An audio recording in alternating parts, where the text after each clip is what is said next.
One Sunday in April 1992, a business associate of mine came up to me. Actually, he called me on the phone. "Dennis?" And I said, "Hey, Woody, how are you?" He said, "Dennis, there's going to be this Jewish man in our church on Sunday, and he's going to speak about Jesus and the Passover, and the pastor told us to invite all our Jewish friends. You want to come?" And for some reason, I said, "You know, Woody, I think I do." My goal was to prove him wrong. Do you understand that?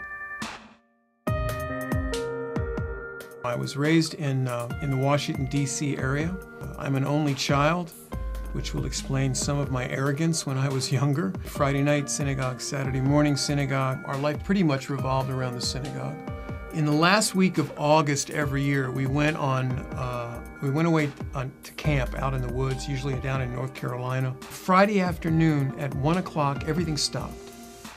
Everybody just kind of got ready for Shabbat. We cleaned our cabins, we straightened everything up. Everybody would dress in white. And I remember walking into the synagogue with the aroma of Shabbat all over me and smelling nothing but upper middle class Jewish people who wanted to talk about nothing else but their cars, their houses, and where their kids were going to college. And it made me so sad. It was a religious upper middle class country club that did all the right things at the right time with the right liturgy. And God was not there.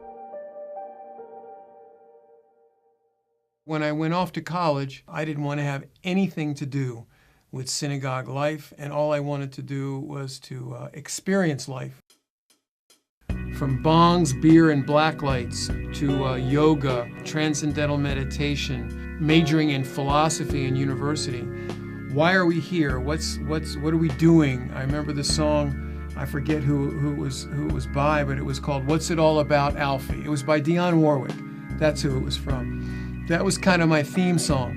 It seemed like each venture got shorter and shorter and shorter because it took less and less time to figure out this wasn't an answer either. There was no real answer to life. I'm just going to go out and make a lot of money and have a nice family. I gave up my search, if you will.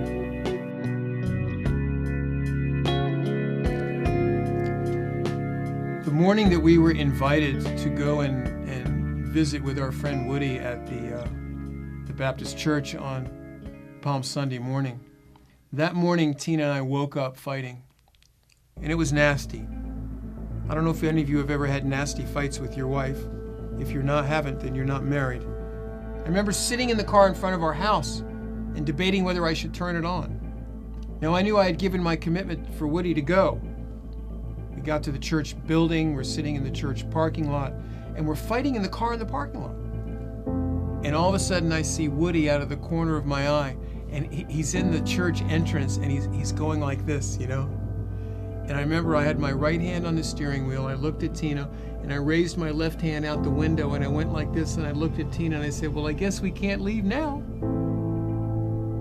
Now, as I look back at it, I know why we were fighting. The message that was given by this Jewish man was called the Messiah in the Passover. I had celebrated Passovers all of my life from as early as I can remember. As a matter of fact, I led many Passover Seders. And here this man's telling me something about my Passover that I didn't know. And he made me very, very uncomfortable. My goal was to prove him wrong. I mean, here he had greatly disturbed my paradigms. But I did not want to believe that Jesus was Jewish, let alone that he might be the Messiah. And so I'm very good at argumentation, I'm very good at debate, and I decided I'm going to ask him questions. And he said, "You can ask me anything you want." Well, I remember we met for about 7 or 8 weeks. I asked him about virgin birth. I asked him about the necessity of blood in the Hebrew Scriptures. I asked him where the Hebrew Scriptures talk about sin, and he would open up the Scriptures and he would turn it around. He'd say, "Here, read this." And I remember the last time that we met on Wednesday afternoons, I said, "If the Messiah's been here, how come this world is so crazy? How come this world's so messed up? How come we don't live in a messianic age? What kind of Messiah do you serve if he's come already and the world is still like this?" Now, I'm not telling you to read Daniel 9, but I am telling you that when he took me through this chapter, and he took me through the chronological prophecy of the coming and the death of Messiah, I had no more objections anymore. God got me so interested and so upset with the possibility that Jesus might be the Messiah. I mean, the prophecy says that the Messiah would have to come before the destruction of the Second Temple in Jerusalem. Now, even I knew that happened over 2,000 years ago.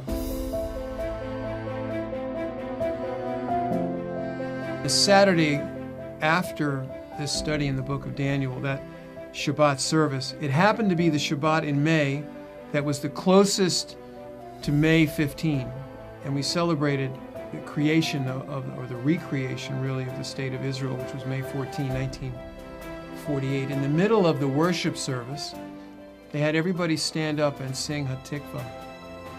I don't remember what I was thinking. I don't know if I was necessarily thinking of anything. But I started to weep uncontrollably. And it was at that moment, in the midst of weeping, with my little girl in my arms, that I understood that he was the Messiah of Israel, that he was not just a national Messiah, but he was a personal Messiah, that he was my Messiah.